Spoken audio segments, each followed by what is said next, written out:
Here on The Colour of Country Life, we're speaking for her first time as Minister, Clare Scriven, Minister for Primary Industries, Forest Industries and Regional Development. How are you, Clare? I'm well, thank you, Ricky. Very well indeed.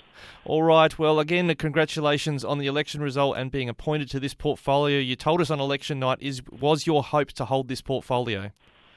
Yes, that's right. So I did have these portfolios when we were in opposition, and I was really keen to hold on to them because I'm absolutely passionate about our regional areas. As you know, I live regionally myself, and I think there's so many opportunities in regional areas to really add to not only our state's economy, which is a huge opportunity, but also really in terms of rebuilding a lot of the regional connections.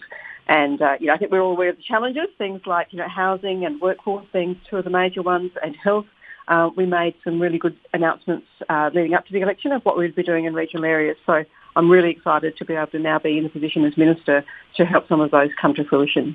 Yeah, I'm looking forward to chatting with Chris Picton, the Health Minister, about those regional health promises, especially on the Limestone Coast where you live. But on the regional development portfolio, what is it that Labor had promised to do in terms of improving, I guess, infrastructure and the opportunity for people to live in the regional parts of South Australia?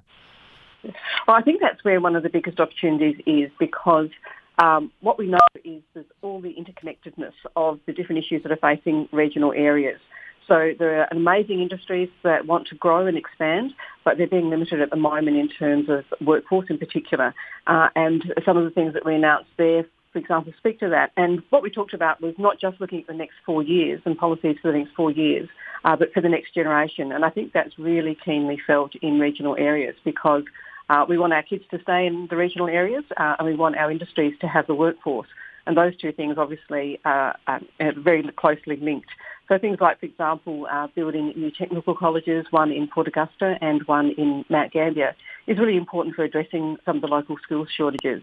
We also announced various investments into TAFE and into training, and also looking at the whole early childhood at the very beginning, making sure that we've got the policies in place for early childhood and then education after that, to really help work towards making our regional communities even more sustainable in terms of keeping their population and building up our workforce going forward.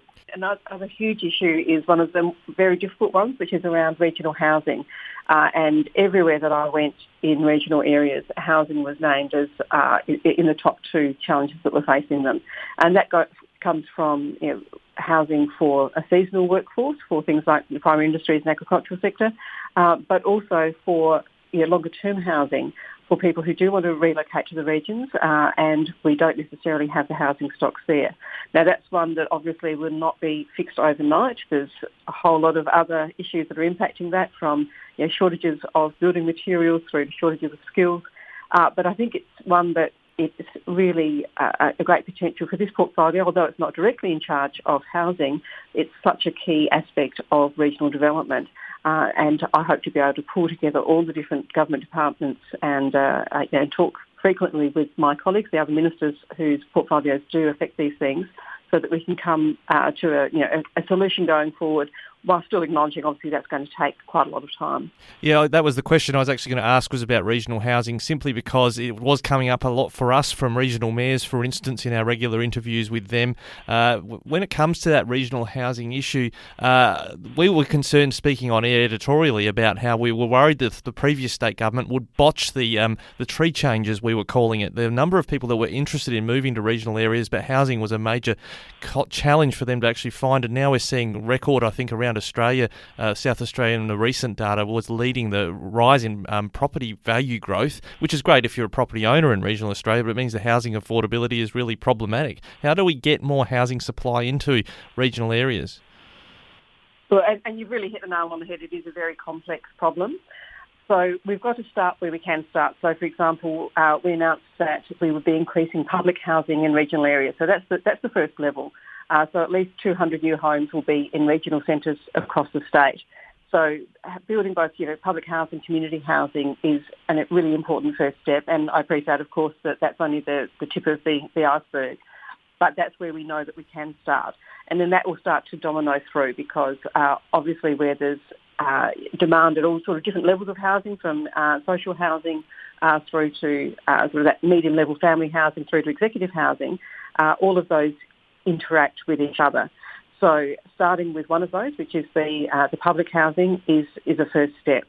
And then that's where I think the more complex conversations have to happen after that, because there's a lot of things that impact on the ability to improve the housing stocks and levels of stocks in regional South Australia.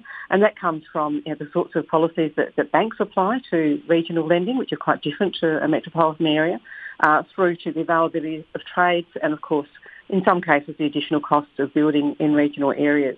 So that's where we need to be working across government and across portfolios to try and address all of those issues. And councils, of course, are absolutely key to that, as are a lot of the regional development associations and not-for-profits as well, because in the past we have seen some projects that have worked in regional areas, and they work when all of those different stakeholders or individuals or organisations are working together to look at a unified kind of approach. So, it's not something that there's going to be an easy solution to or that will happen overnight. I'm sure if there was, that would have already happened. But it is so important that, as you say, we do harness the opportunities from people now looking at living regionally and wanting to live regionally, and that we don't miss that opportunity. And, of course, it is creating some other issues with that, those increased prices both for buying a house but also for renting. And, of course, homelessness is part of the issue. So it's going to be, step by step and, as I said, starting with building more public housing in regional areas. Yep. Now, when you talk about working across portfolios, now, just to be clear, two of the major employers in regional areas are mining and farming. Tom Koutsantonis would be the Minister for Resources. That's not within your primary industries portfolio? That's right. He's the Minister for Mining. Yep. Yep. So then that major employer that is agriculture and the associated, value-adding aspects of agriculture is well and truly within your portfolio. What's the Labor Party promised leading up to the election in that area? There's a lot of different aspects, and it is a huge employer. It creates a huge number of jobs in regional areas, as well as being a significant contributor. In fact, I think it's the main contributor, the whole agribusiness sector across South Australia. So we've got a number of different things that we're looking at. Obviously, research is one of the big ones, and that's not often one that really gets talked about. But just in this last 2 weeks since I've become Minister, or not quite 2 weeks yet, I've been looking at a lot of the initiatives that are happening in agriculture. So, for example, things around the plant protein projects and other research that has been going on. And again, often in primary industries, obviously they're very well established and have got some great peak bodies, and I've been in conversation with them both before the election and now having meetings since. It can often be some of those smaller things that they need the assistance with. So, for example, just a simple one, like reinstating the funding for farm firefighting units sounds like a small aspect that is really important for a lot of our agricultural industries. And seasonal workforce is one of the absolute major barriers that is confronting the agricultural industries. So again, it's all of that integration between those different aspects, and that's what I'm looking forward to, being able to get across and really hopefully come up with some good solutions going forward. Speaking of research, one area that was a hot topic going into the election was this issue of spray drift, the conflict in land uses between, viticulturists who are affected by sprays used by other farmers, even other viticulturalists. This Mesonet program was rolled out, well, at least the state government, as it was, announced it would spread that out to the Limestone Coast. Are you looking to do a Me Too announcement when it came to what the Liberal government was promising with expanding that Mesonet network, or are you looking afresh at how that's all being applied? So I haven't had a briefing on the Mesonet program as yet. Obviously, I was aware of it prior to the election and some of those new announcements about areas where it was being rolled out. But of course, we also saw that the previous government didn't have a commitment to the ongoing maintenance of those facilities. So I think it's something that I'm looking forward to getting a briefing from PIRSA about, and then looking at where we can go from here. All right. And Claire, just lastly, you mentioned the Labor workforce. When it comes to farming and especially horticulture, we know up in the Riverland, they've relied particularly on the Pacific Island scheme. Labor federal leader Anthony Albanese spoke at the National Farmers Federation conference earlier this week about the agriculture visa and said that Labor supports the Pacific Island program, but was a little non-committal on getting other countries into or even supporting the agricultural visa. Do you see that as an important component in getting seasonal workers in? I think the agricultural visa has got very good aims, and it certainly does have some support from my conversations with some sectors of the agricultural industry. But I think often the devil is in the detail. And just as I guess, comparison, we saw a couple of years ago the federal government announced funding for people to relocate to regional areas, a big hoo-ha about that. But when it came down to the detail, very few people took that up.